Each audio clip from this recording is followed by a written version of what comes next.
계속해서 순례의 여정을 이어가고 있는 순례자의 모습을 따라서 가는 가운데 있습니다. 이제 133편의 시를 읽어봤었는데요. 133편 시 그 바로 앞에 있었던 132편의 시는 그 분량이 사실은 굉장히 길었습니다. 마침내 오랫동안 바라고 있었던 성전에 도착하는 장면이 묘사가 되고 있었습니다. 멀리서 들려오고 있는 성가대의 찬송 소리를 들었었고, 그리고 제사에 참여하는 벅찬 은혜와 감격의 순간들이 있었습니다. 순례를 시작하면서 떠나올 때에는 예루살렘 성전에 가야지만, 그곳에 가야지만 여호와 하나님의 임재와 은혜를 경험할 수 있을 것만 같았습니다. 그렇습니다마는 하나님의 임재하심을 깨달았던 모든 발걸음들 가운데에서 사실은 하나님의 함께하심을 경험할 수 있었던 것이지요. 그렇지만 모든 삶의 현장 가운데서 하나님의 임재하심과 함께하심을 느낄 수 있었습니다마는, 그렇지만 하나님의 임재하심을 깨닫는 그 절정이 어디였는가 하면 바로 성전이었습니다. 성전의 예배가 중심이 되지 않는다면 우리의 삶의 예배도 똑바로 설 수가 없었던 거예요. 오늘날 우리도 사실은 동일합니다. 우리는 모든 삶의 현장 가운데서 하나님을 만나고 주님과 동행하는 은혜를 누릴 수가 있지만, 그렇다고 해서 나는 삶의 예배를 드리고 있습니다라고 해서 교회에서 드리는 이 예배를 무시하고 가볍게 여긴다면 사실은 하나님과 동행할 수 있는 은혜를 우리는 경험하기 어렵게 된다는 것이겠지요. 굉장히 긴 여정을 이어오면서 그 목적지의 방향을 예루살렘으로 향했을 때, 그 긴 여정이 분명한 목적이 있었을 때 그것은 방랑이 아니라 방황이 아니라 순례가 될 수 있었음을 우리는 또한 발견할 수가 있었습니다. 그렇게 제사를 드리고 아마 이 순례자는 제물을 나누어 먹고 화목제에 참여를 했을 것으로 짐작이 됩니다. 그러고 나서 제사장이나 레위인 선생들에게서 성경의 이야기들을 더 듣거나 더 배우고는 했을 겁니다. 이제 일상을 떠나서 먼 길을 왔던 이 순례자는 이제 다시 먼 길을 돌아가서 일상으로 되돌아가야만 합니다.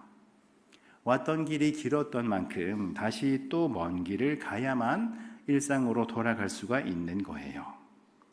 다시 먼 길을 시작하면서 주변을 둘러보니까 여기까지 순례의 여정을 함께 이어왔던 동료들이 보입니다. 함께 둘러서 있는 많은 이들에게 순례자가 고백을 하고 있는데요. 1절 말씀입니다. 함께 읽어보겠습니다. 보라, 형제가 연합하여 동거함이 어찌 그리 선하고 아름다운고. 아멘. 순례의 여정을 출발하기 전에 순례자의 모습을 기억하고 계십니까? 그의 일상 가운데서는 가시가 잔뜩 돋쳐 있었고 굉장히 생채기와 상처가 많은 상태로 지쳐가던 한 명의 나그네가 있었습니다. 이제 다시 나를 지치게 했었던 그 일상으로 돌아가려고 하는데, 그런데 지금은 다시 돌아가야 하는 그 일상, 이전에는 나를 너무나도 지치게 만들었었던 그 일상이 너무나 기대가 되는 거예요. 그래서 보라라는 말로 주변을 환기시키고 있습니다. 그동안 변화를 겪었던 자신의 속내를 주변에 있는 동료들에게 내보이고 있습니다. 여기에서 순례자가 동료들에게 건네는 말이 무엇입니까? 형제가 연합하여 더불어 사는 것, 그것이 너무나 아름답다라고 이야기하고 있습니다. 형제가 연합하고 동거하는 것이 너무나 선하고 아름다우며 그것이 너무나 기쁘다라는 거예요.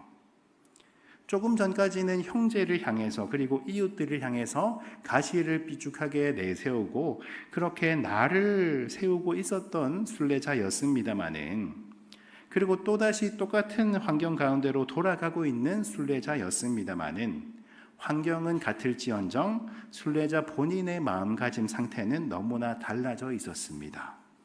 왜 그런가 하면 하나님의 임재를 경험해 왔기 때문에 그렇습니다. 이스라엘은 정착을 하기 전에는 유목 생활을 했었습니다. 그 옛날에는 계절에 따라서 목초지를 찾아서 옮겨 다니며 살아야 했었습니다. 그때에는 하루하루 먹을 것이 부족했기 때문에 쌓아둘 만한 재산이라는 개념이 없었습니다. 재산이라는 개념이 없었기 때문에 유산이라는 개념도 없고 유산을 나누고 분배한다라는 개념도 사실은 뚜렷하지 않았었습니다. 그래서 집안의 어른이 죽고 나서도 형제들은 함께 살아가곤 했었습니다. 형제는 아니었습니다만 아브라함과 롯의 관계가 그러했었고, 그리고 야곱과 에서 형제의 관계가 그러했었습니다. 소유라고 하는 개념이 뚜렷하지 않은 채로 형제들끼리 함께 살아갔던 것이지요. 이것이 어떤 재산을 공유한다라는 형태로 함께 사는 것이 아니라 하나의 시족의 형태로 공동체를 이루면서 그렇게 살아가고 있었습니다. 그러다가 형이 먼저 죽는 경우가 또 발생했지 않았겠습니까? 형이 먼저 죽어서 남편을 잃어버린 형수는 이제는 갈 곳이 없어지는 일이 일어납니다. 그래서 고대 유대 사회에서는 형사 취수제라는 법이 있었습니다. 형이 먼저 죽은 경우에는 어떻게 되는가 하면 그 동생이 형수와 결혼을 해서 남편을 잃어버린 이 여인이 부족에서 떨어지지 않도록 그렇게 지키는 법이 있었습니다. 오늘날 우리가 살아가고 있는 가족의 개념으로 이해를 해본다면 다소 맞지 않고 사실은 황당할 수 있는 그런 형태일 수 있습니다만은, 그러나 유목민의 전통의 바탕을 두고 있었던 당시의 이스라엘 사회 가운데서는 굉장히 자연스러운 상황이었습니다. 그러다가 이제 조금씩 소유라고 하는 개념이 생겨나기 시작합니다. 재산이 늘어나고 그리고 그 재산의 주인이 생기기 시작하는 거예요. 그런데 소유라고 한다던가 재산이라고 하는 것은 굉장히 제한적이지 않습니까? 제한된 공간 안에서 제한된 소유를 가지고서 형제들끼리 경쟁을 해야 되는 것인데, 그러한 관계 가운데에서는 화목하기가 쉽지 않았습니다.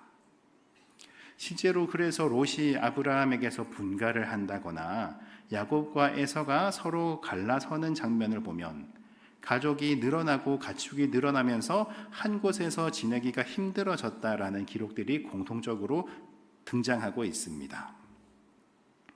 성경에 자세히 기록되어 있지는 않습니다만 아마도 그 과정 가운데에서 여러 가지 갈등이 있었으리라 하고 짐작을 해볼 수가 있는 것이지요. 롯과 아브라함이나 아니면 야곱과 에서 사이에서만 그러한 갈등이 일어났던 게 아니라 사실은 옛 이스라엘 사람들 가운데서는 굉장히 흔하게 겪을 수 있는 문제였습니다. 이렇게 과거 이스라엘의 사정들을 잘 알고 있었던 이 순례자는 이 자리 가운데에서 뜬금없이 이 말을 선포했습니다. 형제가 연합하여 동거함이 어찌 그리 선하고 아름다운고라고 이야기를 하고 있습니다. 그 이유가 무엇이겠습니까? 형제들조차도 한데 어울려 살아가지 못하는, 형제들조차도 연합하지 못하고 함께 살아가지 못하는 그 이유가 무엇이었는가 하면 바로 나의 욕심 가운데 있었다라는 거예요. 가족들 사이에서조차도 서로 조금씩 더 가지려고 하는 이러한 세속적인 욕심 때문에 한데 어울려서 평화를 누리며 살아가지 못하는 장면들이 너무나 많이 있었다라는 것입니다. 여호와 하나님의 임재로 말미암아 샬롬을 누리고 있는 이 순례자는 함께 먼 길을 떠나야 하는 동료들에게 이것을 이야기하고 있습니다. 형제가 연합하는 것, 형제가 동거하는 것, 그것이 선하고 아름답다는 거예요. 욕심으로 말미암아 하나로 연합하지 못하고 어긋나 있었던 관계들이 너무나 많이 있는데, 그런데 이 어긋나 있는 관계들이 회복되어 가는 것, 그것이 바로 하나님 안에서의 평화이고 샬롬이고 그것이 너무나 선하고 아름다운 일이다라는 것입니다. 가장 가까웠던 가족이었던 이 형제들의 관계가 이렇게 회복되기 시작한다면은 여기에서부터 시작되어서 이제는 모든 관계들이 회복되어 갈 것이다라고 이야기를 하는 것입니다. 하나님의 임재를 경험하고 그리고 그로 인하여서 나의 평화와 나의 샬롬을 회복한 사람이라면 이제는 우리가 속해 있는 이 공동체 가운데에서 내가 살아가고 있는 이 사회 가운데에서도 동일하게 샬롬을 회복해 나가야 한다라는 것을 이야기하고 있습니다. 앞선 시편 본문 가운데서도 그런 구절이 있었지요. 나를 채워주셨던 그 하나님께서는요, 나뿐만 아니라 여전히 소외되고 억눌려 있는 많은 사람들 가운데 관심을 두고 계셨습니다. 그래서 식료품 가운데 풍족히 복을 주시기도 하고, 그리고 나의 배를 채우신 것과 같은 동일한 떡으로 말미암아 빈민들까지도 만족하게 하시겠다는 약속을 하신 바가 있었습니다. 이 평화와 샬롬이라는 것이 공동체의 차원으로 나아가지 못하고 그저 나 혼자만을 향해 있다면, 이 평화라는 것은 사실은 반쪽짜리 자기 만족에 불과한 것이 되겠지요. 형제가 연합하여 동거하는 것이 선하고 아름답다라고 하는 이 구절은 동료를 향한 고백임과 동시에 사실은 자신의 결심입니다. 이제 나는 고향으로 돌아가야 할 텐데, 하나님의 살아계심을 경험했던 이 순례자는 이제 다시 돌아가서 나의 삶 가운데서 어떠한 변화가 있어야 하는가, 이것을 깨닫기 시작했던 거예요. 내가 누렸던 이 샬롬을 통해서 이제는 공동체가 함께 화평을 누릴 수 있도록 나는 평안의 도구로 살아가겠노라 하는 다짐을 선포하고 있습니다. 이렇게 관계의 회복을 통해서 공동체 차원의 샬롬을 회복하는 것을 두 가지 상징으로 표현하고 있는데, 그것이 무엇인가 하면 하나는 2절 가운데 기록되어 있습니다. 무엇인가 하면 아론의 머리 위에서부터 수염을 타고 옷깃까지 흘러내리는 기름이라고 비유를 하고 있습니다. 그리고 또 하나는 3절 본문 가운데 등장하고 있는데요, 헐몬산에서부터 내려서 시온 둘레의 산에까지 흘러내려오는 이슬이다라고 비유를 하고 있습니다. 우리는 2절 말씀을 함께 한번 읽어볼까요? 2절 말씀 함께 읽습니다. 머리에 있는 보배로운 기름이 수염 곧 아론의 수염에 흘러서 그의 옷깃까지 내림같고. 아멘. 우리는 이 2절 본문을 한번 읽어보신 뒤에 머리에 있는 보배로운 기름이 수염 곧 아론의 수염에 흘러서 그의 옷깃까지 내림같고, 이 2절의 구절을 한번 머릿속으로 그림을 그려보시면 어떻겠습니까? 이 장면을 한번 가만히 상상을 해보시는 거예요. 5초간의 시간을 드리겠습니다. 한번 상상을 해보시고 제가 한번 사진을 보여드리겠습니다. 사진 하나만 띄워주시겠습니까? 아마 많은 분들께서 2절 본문을 읽고서 떠올리셨던 그 장면들, 지금 보여드리는 장면과 크게 다르지 않을 것 같습니다. 사진이 혹시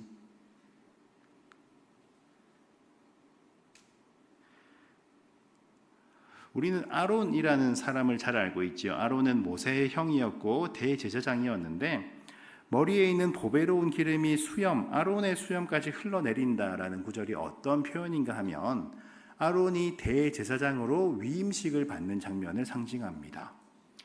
대제사장을 세울 때, 대제사장을 임명을 할 때는요, 이제 제사장의 머리에 기름, 관유라고 하는 구분되어 있는 정결한 기름을 부어줍니다. 그래서 레위기 본문을 보면은 대제사장은 수염을 깎지 못하도록 그렇게 규정하고 있는 본문도 있는데, 이제 기름을 머리 위에서부터 부으면은 그 기름이 수염을 타고 옷깃까지 흠뻑 이제 내려오는 모습, 그것이 바로 대제사장의 임명식을 상징하고 있는 것입니다. 그럼 왜 이런 표현이 여기에서 등장하고 있는가 하면, 공동체가 회복이 되는 것, 공동체 가운데에 샬롬이 선포되는 것, 그것이 얼마나 중요한가 하면, 깨어진 관계가 회복되는 것은 사실은 대제사장이 세워지는 것만큼이나 너무나 중요하고 너무나 아름다운 일인 것을 오늘 본문을 통해서 우리는 발견을 해볼 수가 있습니다. 너무나 거룩하고 귀한 일이라는 거예요.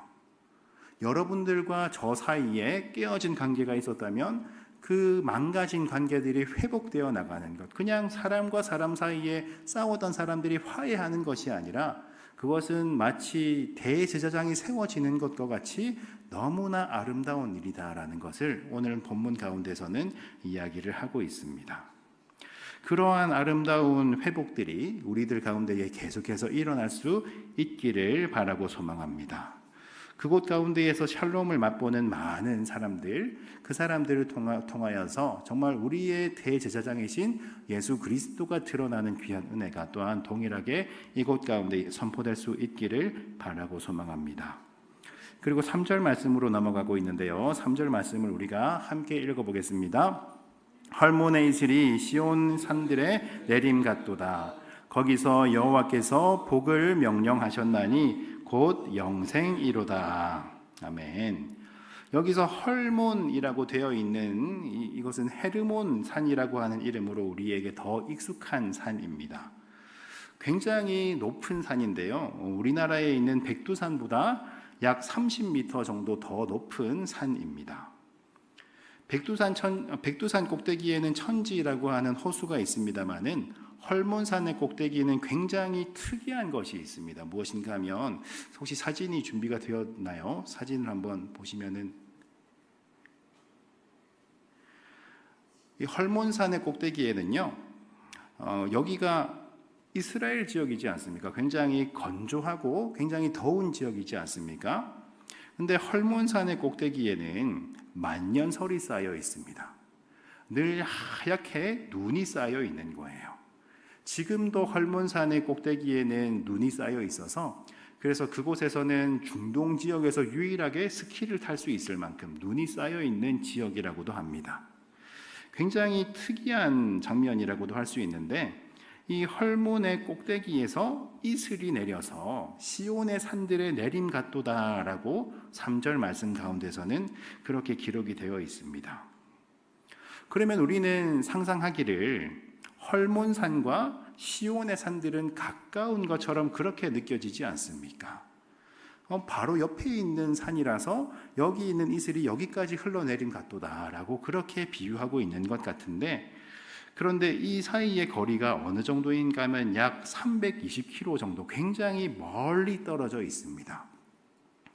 이스라엘의 영토의 넓이가 어느 정도인가 하면 우리나라로 한번 비유를 해보자면은 약 강원도 정도 되는 넓이거든요.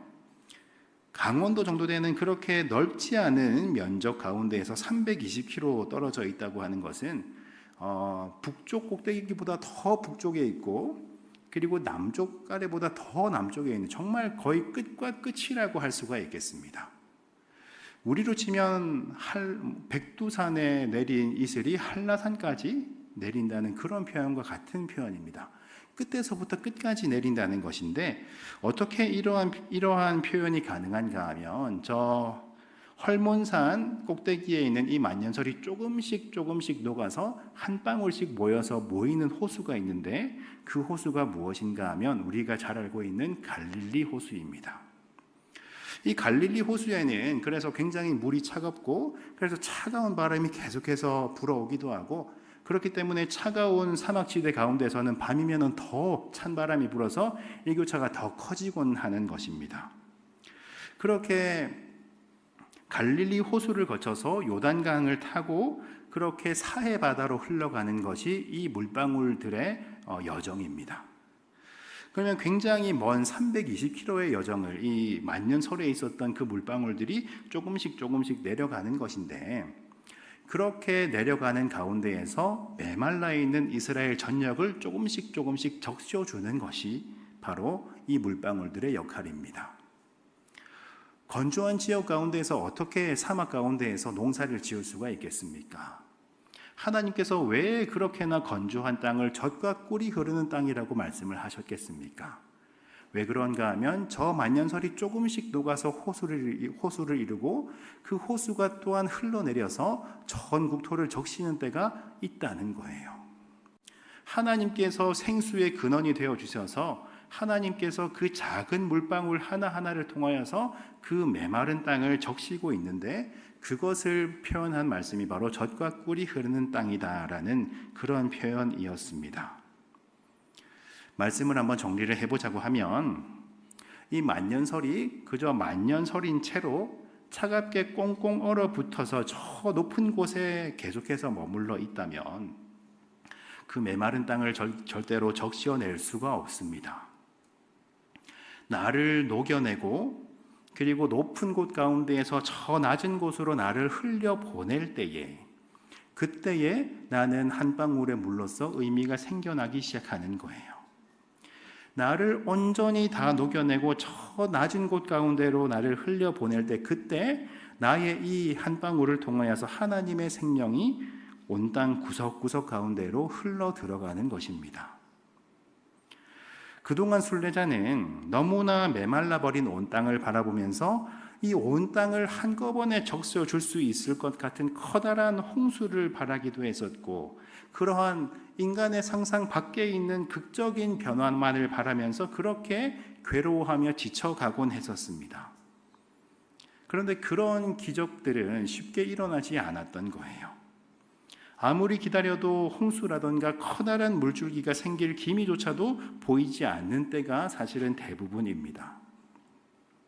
그런데 내가 저 밑에서 저 아래로 흘러내린다면, 내가 저렇게 차갑게 꽁꽁 얼어붙어 있는 것이 아니라 내가 따뜻하게 이 땅 가운데로 녹아들고자 한다면, 그렇게 한다면 하나님께서 나를 통해서 이렇게 나와 같은 물방울들이 모이는 곳을 허락해 주신다는 것입니다. 그 공동체가 무엇인가 하면 갈릴리 호수와도 같은 그 공동체가 바로 교회라는 공동체가 되겠지요. 저 높은 자리를 버리고 이곳 가운데 세상에 흘려보내기 위해서 모여있는 귀한 공동체, 이 교회 공동체가 바로 온 땅 가운데 생명을 흘려보낼 수 있는 공동체로 세워져 나갈 것을 믿습니다. 그렇다고 해서 갈릴리에만 모여 있으면 그것은 아무런 소용이 없는 거예요. 요단강을 거쳐서 저 사해 바다까지 계속해서 생명을 흘려보낼 수 있어야지만 그때에만 나로서 의미가 생겨나는 것입니다. 그때에 하나님의 생명을 전하는 한 방울의 물방울로서 나의 의미가 생겨나기 시작하는 거예요. 사해 바다라고 하는 그 바다의 의미가 무엇입니까? 죽음의 바다라는 것인데, 왜 죽음의 바다인가 하면 더 이상 이것을 흘려보내지 않기 때문에 죽음의 바다라고 이야기를 합니다. 흘려보내지 않으면, 그 모든 것들을 내가 다 가지고 있으려고 한다면 죽어버리고 고여버리고 썩어버리게 되는 것이지요. 그렇게 이 땅 가운데에서 생수의 근원이 되시는 하나님을 증거하기 위해서 살아가기로 결단하는 한 방울 한 방울의 성도들, 그들을 통하여서 하나님께서는 이 메마른 땅 가운데 계속해서 생명을 공급하여 주십니다. 메마른 이 땅 가운데 계속해서 먹을 만한 물을 더하여 주시고, 메마른 이 땅 가운데에서 계속해서 생수의 강을 찾을 수 있는 은혜를 우리들 가운데에 허락하고 계시는 것입니다.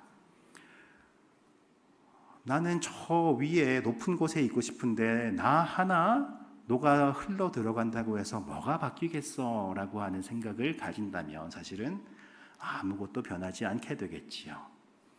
그러나 뒤는 어떻게 될지는 하나님께 온전히 다 맡겨드리고 나 하나 그렇게 녹아들기로 결심할 때에 그 물방울들은 생각보다 더 크게 되는 것이고, 그 큰 물방울들을 통하여서 하나님께서는 더욱더 큰 일을 이 땅 가운데 행하여 주실 것을 또한 믿습니다. 샬롬을 흘려보내는 공동체, 그것이 바로 우리 한 사람 한 사람인 것입니다.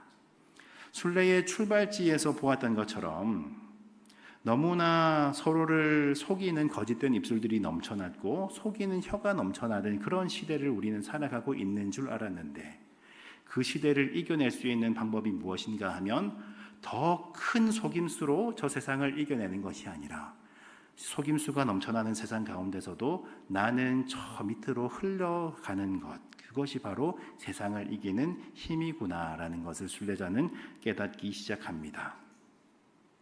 가장 크게 스스로를 흘려보내신 존재가 누구이시겠습니까? 누구이신가 하면 바로 우리 예수님이시지요. 저 산꼭대기에서 바다로 흘려보내는 것과는 차원이 다르게 저 빛나는 하늘 보좌 가운데서 이 낮고 낮은 땅 가운데로 본인을 흘려보내신 우리 예수님이 계시기에 우리는 사실은 이 모든 일들이 가능한 줄로 믿습니다. 우리 한 사람 한 사람이 작은 예수로 살아가기로 결단할 때에 정말로 주님께서는 우리들 가운데에 생명을 더하여 주시는 거예요. 여호와 하나님의 내려오심을 우리가 닮아서 정말 우리가 온 땅 가운데로 스며드는 은혜가 정말 가득히 넘쳐날 수 있기를 바라고 소망합니다. 우리 사랑하는 개봉중앙교회 가운데서도, 우리 교회 가운데서도 메말라서 정말 건조했던 적이 있었다 할지라도 누군가 우리 한 사람 한 사람을 통해서 그 건조한 곳 가운데에 하나님의 생명의 물길이 흘러가기 시작한다는 것입니다. 누가 하십니까? 우리 하나님께서 우리 한 사람 한 사람을 통해서 그 일을 행할 것을 기대합니다. 너무나 메말라서 더 이상은 여기에는 물이 흐르지 않는구나라고 누군가는 혓바닥 차면서 그렇게 조롱할 수도 있습니다만은, 그러나 하나님께서는 메마른 땅 가운데서도 강을 내시는 분이시고 메마른 곳 가운데서 생수의 강물이 되어주시는 우리 하나님, 그 하나님께서 이곳 가운데에, 이 지역 가운데에 계속해서 생명을 흘려보내시는 귀한 은혜를 더하여 주실 줄로 믿습니다. 이것이 바로 형제가 서로 연합하여 동거하는 모습이라는 것입니다. 나 개인적인 차원의 평안이 아니라 우리 공동체의 평안을 바라며 나아가는 것입니다. 우리 교회 안에만 평안이 있기를 바라고 소망하는 것이 아니라 우리가 섬기고 있는 이 지역 가운데에, 이 나라 가운데에 계속해서 평안이 흐를 수 있도록, 샬롬이 회복될 수 있도록, 뒤틀어진 관계가 다시 한번 회복될 수 있도록 그렇게 애쓰는 사람들, 그 사람들을 바로 성도라고 이야기합니다. 우리가 그러한 성도로 살아갈 수 있기를 바랍니다. 우리는 한 방울로만 존재하고 있다면 너무나 미약하고 금방 말라버리는 존재일 수밖에는 없습니다. 그러나 우리가 예수 그리스도를 중심으로 하여서 하나로 뭉칠 때에, 그때 그곳 가운데에는 생명이 생겨나는 것입니다. 대단하고 거창한 일을 우리가 하는 것이 아니라 우리가 당장 저 세상 가운데로 나아가서 이 세상을 변화시킬 것처럼 그렇게 우리가 살아가는 것이 아니라 우리가 계속해서 살아가는 이 평범한 일상 가운데서 계속해서 하나님의 평안을 회복해 나가는 것. 가족들과 함께 아침에 눈을 뜨고 함께 식사를 나누고 그렇게 각자의 일자리로 나아가고, 그리고 다시 한번 저녁에 모여서 함께 식사를 나누며 잠이 드는 그 평범한 과정 가운데에서, 정말 모든 과정 가운데에서 우리는 샬롬을 경험할 수가 있는 것입니다. 우리의 살아가는 모든 발걸음은 사실은 샬롬을 경험하는 통로라고 할 수가 있겠습니다. 커다란 불덩이를 통해서만 우리가 하나님을 만날 수 있는 것이 아니라 새벽 이슬과도 같은 작은 물방울들을 통하여서 우리는 잔잔하게 우리 삶 가운데 임하시는 하나님을 만날 수가 있는 것입니다. 그렇게 하나님을 만나시고 하나님의 은혜의 물줄기를 온 세상 가득히 흘려보낼 수 있는 우리 모두가 될 수 있기를 바랍니다. 여전히 환경은 동일하고 여전히 주변의 사람들도 동일한 가운데 있을지도 모릅니다. 그러나 내가 바뀌면 되는 거예요. 우리의 마음이 바뀌어 간다면, 그렇다면 나로 인하여서, 그리고 우리로 인하여서 이곳 가운데에는 생명이 생기게 되는 것입니다. 우리 마음의 가시는 사라지고 가시에 찔려있는 상처와 생채기는 다 사라지고 그곳 가운데 하나님이 주시는 평안이 가득해져 있을 것입니다. 이 평안을 나의 이웃들과 나의 형제들과 함께 나눌 때에 우리는 이 세상을 평온케 하시는 하나님의 도구로 살아갈 수가 있는 것입니다. 이것이 언제까지 우리에게 주어지는가 하면 여호와께서 복을 명령하셨나니 곧 영생이로다라고 기록되어 있습니다. 우리가 잠깐 몇 초, 몇 분, 몇 시간, 몇 년 동안만 이 평안을 누리는 것이 아니라 우리는 주님 다시 오시는 그날까지 이 땅 가운데의 생명의 증인으로 살아갈 수 있는 그런 하나님의 증인이 될 것입니다. 하나님께서 우리를 그렇게 부르셨고 우리는 하나님의 부르심 가운데에 아름답게 순종할 수 있는 우리 모두가 될 수 있기를 바랍니다. 작은 이슬 방울이 되어서 예수의 증인으로 살아갈 수 있는 저와 우리 모두가 될 수 있기를 바라고 소망합니다. 기도하겠습니다.